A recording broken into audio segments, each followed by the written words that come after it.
Mawa bwino ndipo ni nthawi ya nkhani kuchokera kuno ku MBC ndipo mawa uno muli ndine Amin Musa mapoyamba na imitu yake. President wa dziko lino Profesa Arthur Peter Mutharika wapereka 5 million kwacha kwa osewera wina aliyense wa Scorchers wathokoza chifukwa chakuchita bwino ku mpikisano wa AFCON. Boma lati dziko lino likupita patsogolo kwambiri pa ntchito za luso la makono ndipo likuchita bwino kuposa maiko ena mu Africa. Ndipo akatswiri azaumoyo ati ali ndi nkhawa ndi kuchuluka kwa chizolowezi chogwiritsa ntchito mankhwala opanda uphungu wa chipatala.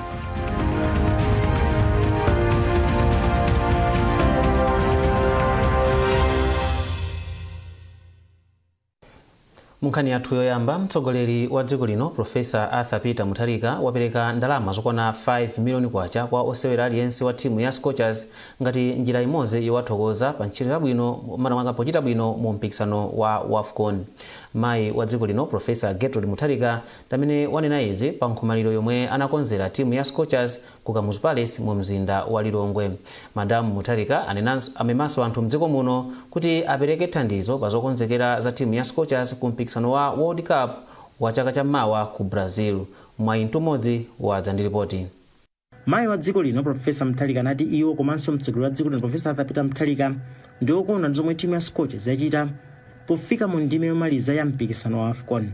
Iwo ati chifukwa chake malo ena aliyense akuyenera kukhala pambuyo pa timuyi pamene kukonzekera mpikisano wa World Cup omwe uchitike mdziko la Brazil chaka chammawa. Madamu Mutharika anati iwo pamodzi ndi mtsogoleri wa dziko lino sanaphonye mpira uliwonse omwe timu ya Scorchers inasewera mdziko la Morocco. Amandikumbutsa kuti nthawi imene munali ku Morocco timapeza kuti tikuonera sitimamisa timaonera pena pake apresident kuti mwina mwake amafuna kuti kutsaba kuti andibisire passport chifana aganiza kuti mwina mwake ndikhoza kwathawa ine uyo ulendo wa ku Morocco chifukwa zimene mwachita nzazikulu kwambiri. I stand before you today as a proud mother. Very proud, who has been blessed with the beautiful daughters. Amene asinta maganizidwe awantu. Even world record. Amangoti Nigeria. Amalawi dili kuti mwaisinta world record.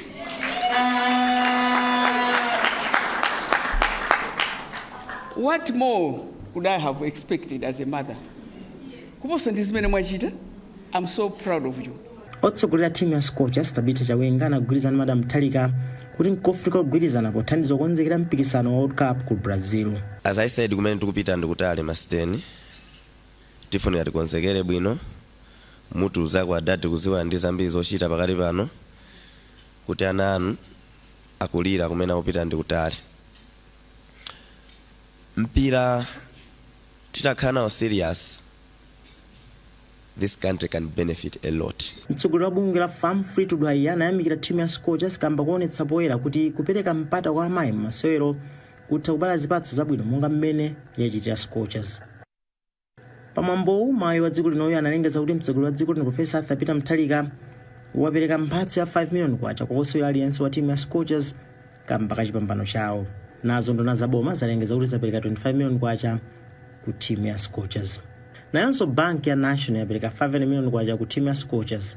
Zonse zalengeza pa nkhomaliro yomwe mayi wa dziko lino anakonzera timuyi. Timu ya Scorchers inapita koyamba ku mpikisano wa AFCON ku Morocco komwe inakafika ndime yotsiriza mpikisano komanso kupeza malo mu mpikisano wa World Cup omwe uchitike mdziko la Brazil chaka chammawa. Mwayi mmodzi MBC Lilongwe. Nduna ya zachuma a Joseph Mwanamveka ati thandizo la ndalama zokwana 143 million euros zomwe ndi pafupifupi 287 billion kwacha lochokera ku European Union lithandiza pa ndondomeko ya boma yokweza chuma cha dziko lino komanso ntchito zachitukuko. Iwo ayankhula izi mu mzinda wa Lilongwe pamene bungwe la EU limalengeza za thandizoli lomwe lithandizire ntchito za ulimi, mphamvu za magetsi komanso kutukula luso la chinyamata. Mwayi Mtumodzi wadza ndi ripoti ili. Mwanamveka ati thandizoli ndi chitsimikizo kuti chikhulupiriro cha mayiko amabungwe othandiza dziko la Malawi chabwerera mchimake. Iwo ati thandizoli si ndalama zokha koma chitsimikizo cha ubale okuya pakati pa dziko la Malawi ndi bungwe la European Union. Ndifuna undilole ndithokoze EU, ndithokoze EIB, Investment European Bank, kutipasa ndalama zimenezi. Ndalamazi afuna tipase zigwire ntchito madera atatu. Dera loyamba afuna kuti ndalama zimenezi zipite ku agriculture kapena ulimi. Tonse tikudziwa kuti dziko lathu limadalira ulimi, popanda ulimi dziko lathu singachite bwino. So kwa akomera abungwe la European Union kutipasa ndalama imene yoyamba ikuti ipite ku agriculture. And ku agriculture kwapita pafupifupi 35 million euros. Komanso ndalama yomweyi pa 143 ya ndalama ina yokwana 40 million euros imene ipita ku nkhani ya magesi. Tonse tikudziwa kuti palibe dziko imene lingakwere ngati magesi palibe. Magesi ndi ofunikira kwambiri, ndamenenso angathandize kuti mwina tikamanena kuti kuli added value addition kapena kuti mining sizingatheke popandapo magesi. Ndiye choncho ndithokoze kwambiri EU kuti atipasa ndalama imeneyi 40 million euros kuti ipite ku nkhani ya magesi. Komanso atipasa 68 million euros imene ikupita ku nkhani ya maphunziro. Mawu ake kazembe wa bungwe la European Union kuno ku Malawi, Daniel Aliciti Gaselumende, wati thandizo la ndalamali lapita ku mgawo ofunika masomphenya a dziko la Malawi a 2063. Kupatula thandizoli, bungwe la EU laperekanso thandizo la ndalama zokwana 13.7 million euros zomwe pafupi 27.6 billion kwacha ku ndondomeko ya chuma cha boma ya chaka chino mpaka chaka chammawa. Mwayi Mtumodzi, MBC Lilongwe. Kazembe wa dziko la India ku Malawi a Amararam Gujar watsegula malo atsopano owerengera mabuku a Indian Corner ku sukulu ya ukachenjede ya Mzuzu, ndipo wati malowo athandiza kuti ophunzira adziwe zambiri za dziko la India komanso kutsegula mwayi wa maphunziro. Poyankhula pamwambo okhazikitsa malowo, kazembeyo anati malowo athandizanso kuti ophunzira apeze ukadaulo wakafukufuku wa maphunziro awo komanso kuti akhale mzika zodalirika za dziko lino. Hassan Piri ali ndi zambiri mu ripoti ili. Malo atsopanowo athandiza ophunzira pa sukulu ya ukachenjede ya Mzuzu kumvetsetsa za chikhalidwe cha dziko ndi anthu aku India. Mawu ake kazembe wa dziko la India a Amamarati Gujar ati izi zithandiza kupereka mwayi kwa ophunzira komanso aphunzitsi kuti adzitha kupita ku India ndi kukaonjezera maphunziro awo. Iwo atinso malo atsopanowo apititsa patsogolo ubale wabwino umene ulipo pakati pa mayiko a India ndi Malawi kudzera ku sukulu za ukachenjede za mdziko muno. Iwo apempha ophunzira kuti agwiritse ntchito malowo kuti apindule ndi kukhala ophunzira odalirika ku dziko la Malawi. Wachiwiri kwa chancellor wa Mzuzu University Professor Wells Singini ati malowo athandiza ophunzira kuti adzichita kafukufuku ndi kuganiza nzeru zatsopano zopanga zinthu innovation komanso kutsegula mwayi okaonjezera maphunziro mdziko la India. Tifuna tiwonese kuti kodi anzathu ku India research and innovation ili pati. Pakali pano India panga advance kwambiri kunkhani ya innovation and technology development. Nifika hivi ni uipo ya mbira kwambiri ya India. So tunaona katika Mzuzu University ni mbali mozi yomwe tipange benefit kwambiri fatigwiza na universities omwe anzathu ali pasogolo kwambiri kunkhani ya research and innovation. Ndiponso pomalizira pali nkhani ya internationalization and cooperation. Ndio funika kwambiri international and cooperation sitingayipange patokha ngati sitikupanga ubale ndi mayiko anzathu akunja. Mchipindachi muli mabuku, makompyuta komanso mukhala makina a internet zimene zithandize kuti anthu adzitha kupeza mauthenga mosavuta. Hassan Piri, MBC, Mzuzu. Boma lati dziko lino likupita patsogolo kwambiri pa ntchito za luso komanso makamaka digital ndipo likuchita bwino kuposa maiko ena mu Africa. Nduna ya zofalitsa nkhani a Shadrack Namalomba ayankhula izi pa msonkhano wa GSMA Digital Africa Summit ku Lilongwe omwe umayang'ana kwambiri pa mfundo zopititsa patsogolo ntchito za luso la makono. Wanangwa Mvalo walemba lipotili lomwe akuwerenga ndi Mwayi Mtumodzi. Anamalomba ati pakufunika kutenga nawo mbali komanso kugwirana manja kuti ntchito za mtokoma komanso intaneti zipite patsogolo. Ndipo anatinso chidwi chawo ayikanso palamya za m'manja komanso luso la makono la digital kuti zonsezi zitsekule ntchito zosiyanasiyana mdziko muno. Amene mwapita ku sukulu amene makhala pa social media musangokhala nokha ongodziwa kuti andikugwiritsa ntchito ma smartphone. Tiyeni kumidzi kunso tathandize makolo athu, tathandize abale athu amene ali kumudzi kuti tichoke pa 12% paja tikafike mpaka na kuti kumwina ku 30% uja tikachoka pa 30% pazikapita mpaka nomafika ku 100%.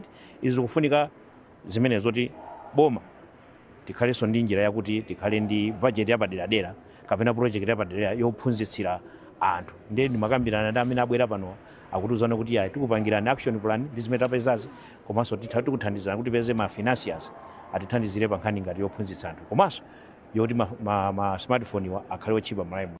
Lina za chuma Joseph Mwanamveka ati boma ladzipereka kupititsa patsogolo ntchito za luso la makono mdziko muno zomwe ati zithandiza kuti ntchito zosiyanasiyana ziyambochitika mwachangu komanso mwadongosolo. Pa nkhani ya misonkho Mwanamveka ati boma liyang'ana nkhani ponena kuti misonkho ina ndi yakanthawi kochepa chabe. Si misonkho yabe. Tione kodi manetiweki athu ili bwanji. Tionenso kodi anthu athu akutha mwina kuwerenga ma message kapena akutha kugwiritsa ntchito ma smartphone. Zimene zofunikiraso tisangoyang'ana ma taxes okha. Pali zambiri tina kuchita. Zomwe boma lina kuchita, private sector ina kuchita, komanso ma development partners ina kuchita. Tikagwirizana manja tonse all the stakeholders ndikuti khumbo lathu loti dziko lathu la Malawi likhale digitalized tizalifikira. Mmodzi mwa akuluakulu a kampani ya GSMA a Karen Mbuwe ati kufalitsa nkhani kupyolera m'makina a intaneti kwapita patsogolo mdziko muno koma pali zambiri zomwe zinachitika kuti anthu adzitha kupeza ndi kugwiritsa ntchito lusoli moyenera. Ofesi yoona za ulimi ku Mzuzu yalimbikitsa alimi kutsatira njira zatsopano za malimidwe zomwe zichepetse mavuto omwe angaze ndi nyengo ya El Nino. Malingana ndi ripoti lomwe nthambi yoona za nyengo linatulutsa, nyengo ya mvula chaka chino ikuyembekezeka kukumana ndi nyengo ya El Nino yomwe izapangitse kuti mvula ikhale yochuluka kapena yochepa. Zambiri mu ripoti ili la Ana Thupa lomwe wawerenga ndi Hassan Phiri. Alimi ambiri mdziko la Malawi amadalira mvula pa ntchito zawo za ulimi. Choncho ngati mvula sinagwe bwino zimachititsa kuti chakudya chisowe. Pofuna kuchepetsa ena mwa mavuto wa ofesi ya zaulimi akulimbikitsa alimi kutsatira njira zamakono za ulimi komanso kudzala mbewu zocha msanga. Poyankhula ndi MBC, mmodzi mwa akuluakulu ku ofesi ya zaulimi ya Mzadi Achimwemwe Mwambungu ati akulimbikitsa alimi kuti alimbikire kutsata ndondomeko zatsopano potsatira malipoti oti mdziko muno mugwa mphepo ya El Nino imene ichititse kuti mvula ikhale yovuta chaka chino. Panga ulimi wantaya khaso omwe umathandizira kuti chinyezi chisungike komanso madzi athe kumapezeka kuti mbewu zikule bwinobwino. Pali njira zina zokololera madzi timati kukumba maswali ena mati migelo kuno ndicho linga choti madzi azitha kukololedwa kuti mbewu zithe kumadzagwiritsa ntchitobe. Timauza alimi kuti akumbe maenje ndicho linga choti azitha kukolola madzi adzale m'maenjemo ndicho linga choti azithabe kuonetsa kuti mbewu zozikule nthawi kuli chilala. El Nino ili ndi kuthekera kobweretsa mvula yosadalirika komanso nyengo yayitali ya chilala.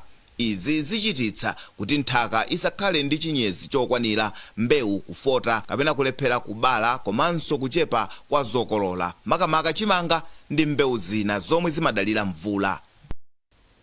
Kumbukirani kuti mukuonera nkhanizi kuchokera kuno ku MBC ndipo tiyeni tionenso mitu yake. President wa dziko lino Profesa Arthur Peter Mutharika wapereka 5 million kwacha kwa osewera wina aliyense wa Scorchers wathokoza chifukwa chakuchita bwino ku mpikisano wa AFCON. boma lati dziko lino likupita patsogolo kwambiri pa ntchito za luso la makono ndipo likuchita bwino kuposa maiko ena mu Africa. Ndipo akatswiri a zaumoyo ati ali ndi nkhawa ndi kuchuluka kwa chizolowezi chogwiritsa ntchito mankhwala opanda uphungu wa chipatala.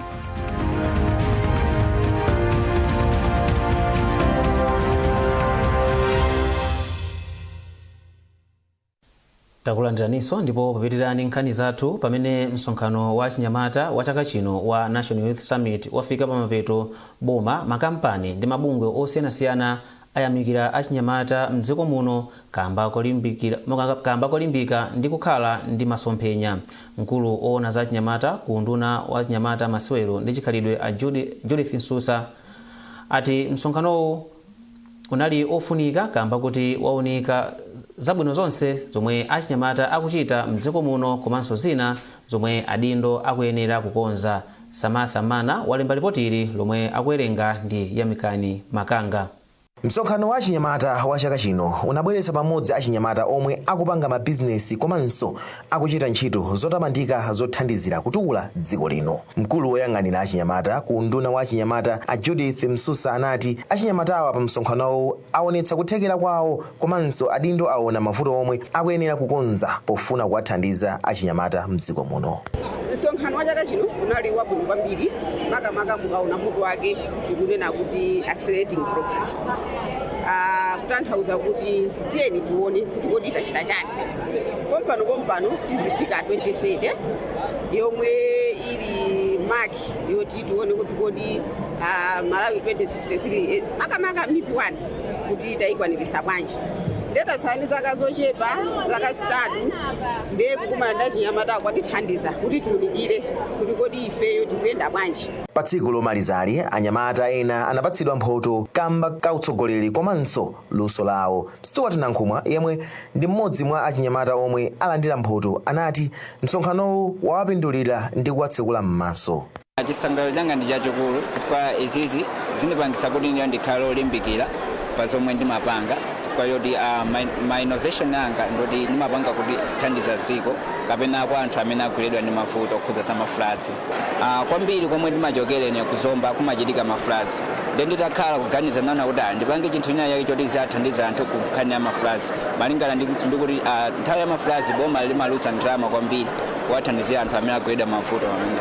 So ndinaganiza zoti ndipange flood detector imene yoti ziyapangisa save anthu amene ali amakhala mbali moyandikira mwasinje komanso kuwatumizira pa message ndi ma email ndi ma phone call kwaziwisa kuti kukubwera ma floods.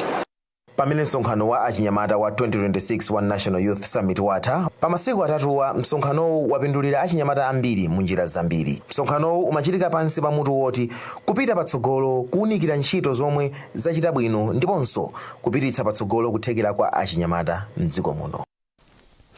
Akatswiri a zaumoyo ati ali ndi nkhawa ndi kuchuluka kwa chizolowezi chogwiritsa ntchito mankhwala opanda uphungu wa chipatala.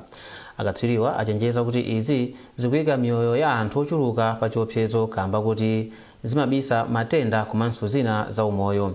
Polankhula ndi MBC mkulu wa Wes Medical Center Dr. Douglas Lungu wati kugwiritsa ntchito mankhwala opanda uphungu wa chipatala kumabisa zizindikiro za matenda komanso kuchedwetsa kulandira chithandizo choyenera. Zambiri mulipotili la Alice Davis lomwe akuwerenga ndi Msase Cheyo. Akatswiri a zaumoyo achenjeza kuti mchitidwewu ukhoza kupangitsa kupereka chithandizo cholakwika, zotsatira zoyipa za mankhwala komanso kusiya kugwira ntchito kwa ma antibiotiki mwazina. Malingana ndi mkulu wa chipatala cha Wezi Dr. Douglas Lungu, anthu mdziko muno akuyenera kutenga upangiri kwa akatswiri a zaumoyo kuti adziwe mankhwala oyenerera komanso mlingo wake makamaka akamagwiritsa ntchito ma antibiotiki. Chomwe ndikumva ine panopo ndi chomwe mwina ndinamvapo kale ndimene kalero ndinamva chimene chicha nandipasa mankhwala. Koma nthawi zina timangozindikira kuti ndikadwala mutu nditha kumwa mankhwala mwina Panadol, ndikadwala chifuwa mwina nditha kumwa mankhwala mtundu wina, ndiwo mazayamba kumwa mankhwala amenewo. Koma ngati vuto lili kupitirira nthawi zambiri ukamapitiriza kupanga chimenechonso ndiwo mukasapita kuchipatala madokotala sangadziwe kuti kodi munthu yakudwala chani. Akadali pano mkulu wa Bantu Pharmaceuticals a Precious Tsoka alimbikitsa anthu kuti asamagawane mankhwala omwe alandira ku chipatala, komanso walangiza anthu kuti azitsatira mlingo komanso nthawi yomwe audzidwa kuti amwe mankhwalawo. Amene akufuna mankhwala akuyenera kuti azindikire chifukwa chimene akutengera mankhwala, kaya ndopaka okumwa obaya ena alonsewo azindikire chifukwa chimene akutengera mankhwalawo, komanso kuti mankhwala akuyenera khala mphamvu yotani, agwirisidwe ntchito kwa nthawi yayitali motani, agwirisidwe motani, akutenga pavuto lanji.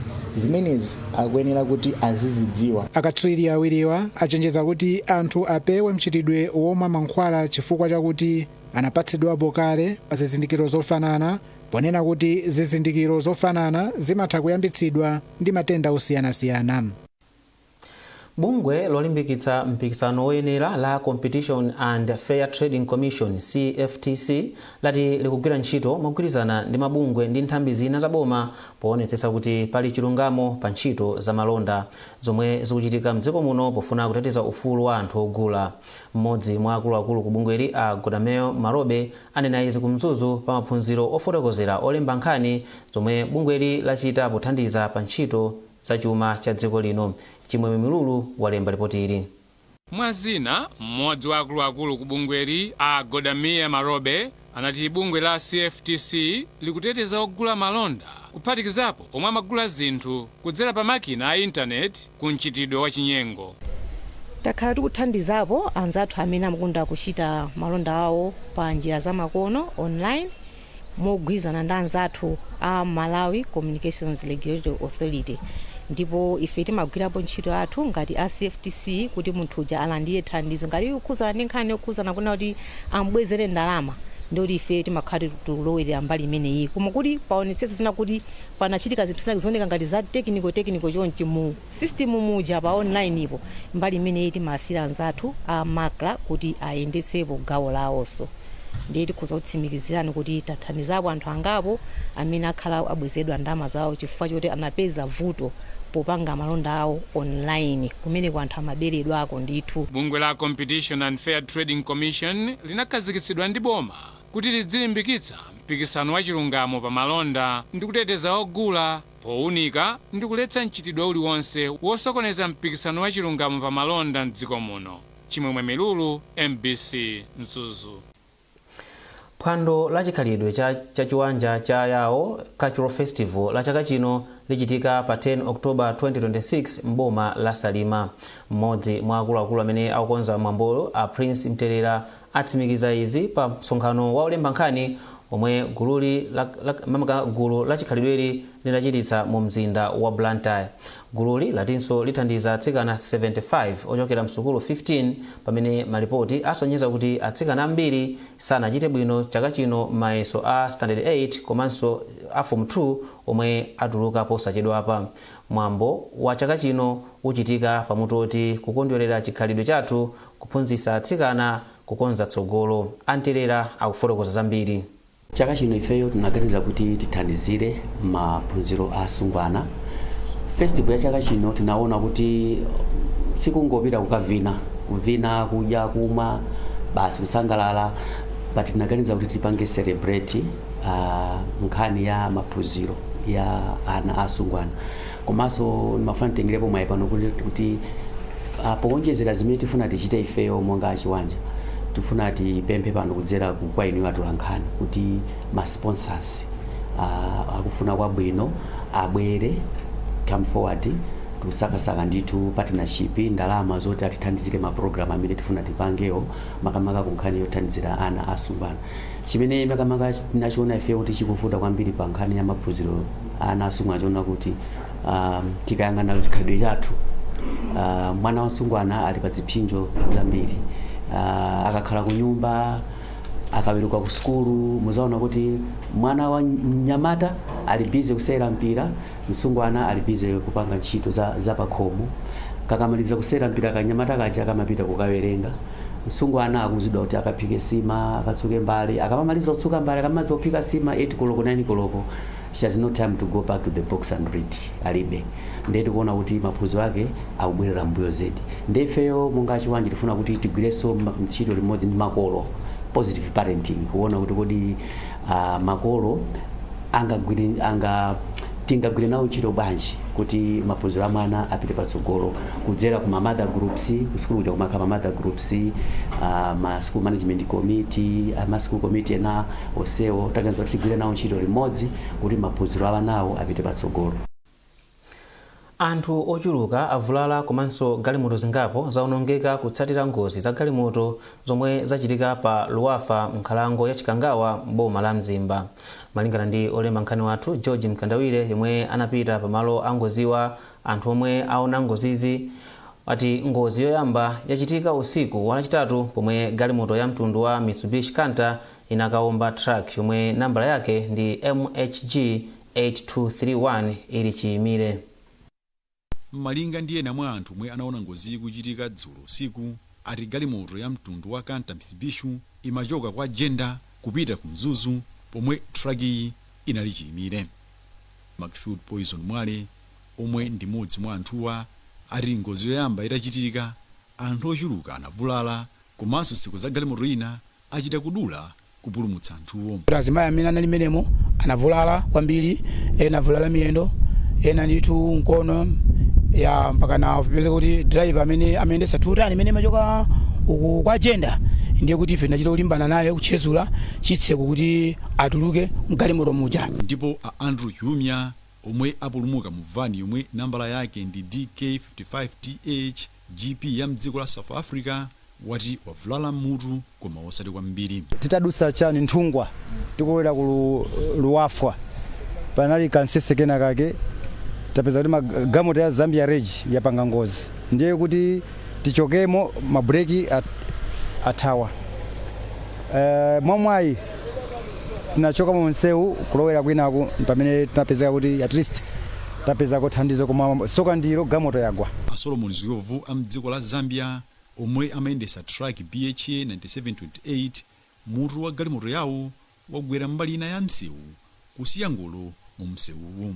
Manje penzeri be masaini aliyo sky ne kwenenzo chokera ni kumwamba uko so kuno kwenenzo bwera kuno kwenzeri slope so moto kwenenzo konkana na eve ya stay eve after you naija amasha ma break mushemushe zoenda pang'ono so manje ni choka kuja motoka ili speed kuja manje ni amudya kama break kupezeka ma break siyagwira motoka yenderera nti mpaka ndiye mwana menyera ku trailer kwa ndani kwa motoka ya stay ya menei mwamenyera ku passenger kwa ndiye mwachokerapo hosija ndo zipezera kundani uku ku drainage uku sure so the problem is that muno ma police fanika wafakira konzero ngapapezeka accident so that wafaka masaini so that munthu we abwera ankhala aware so that kwe yaenda kuja kuli vinthu vaso because pano peka pachitika accident lero almost 4 yose kuli inangu yagwera ko kuja inangu yagwera pamene apa. Galimoto zokwana zisanu zonyamula katundu ndi zomwe zagwa pamalowa. Apolisi sanankhulepo kanthu pa ngozi izi. Mwana wa MBC kuno ku Chikangawa ndine George Mkandawire. Nkhani imene tafika pamapeto pa nkhani zathu mmawa uno koma tisanasiyane tionenso mitu yake. President wa dziko lino Profesa Arthur Peter Mutharika wapereka 5 miliyoni kwacha kwa osewera wina aliyense wa Scorchers wathokoza chifukwa chakuchita bwino ku mpikisano wa AFCON. Boma lati dziko lino likupita patsogolo kwambiri pa ntchito za luso la makono ndipo likuchita bwino kuposa maiko ena mu Africa. Ndipo akatswiri azaumoyo ati ali ndi nkhawa ndi kuchuluka kwa chizolowezi chogwiritsa ntchito mankhwala opanda uphungu kwa chipatala.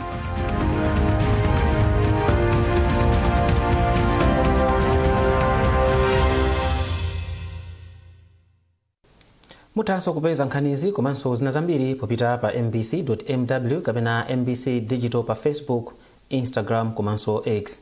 Munali ndine Amin Musa, mmawa wabwino.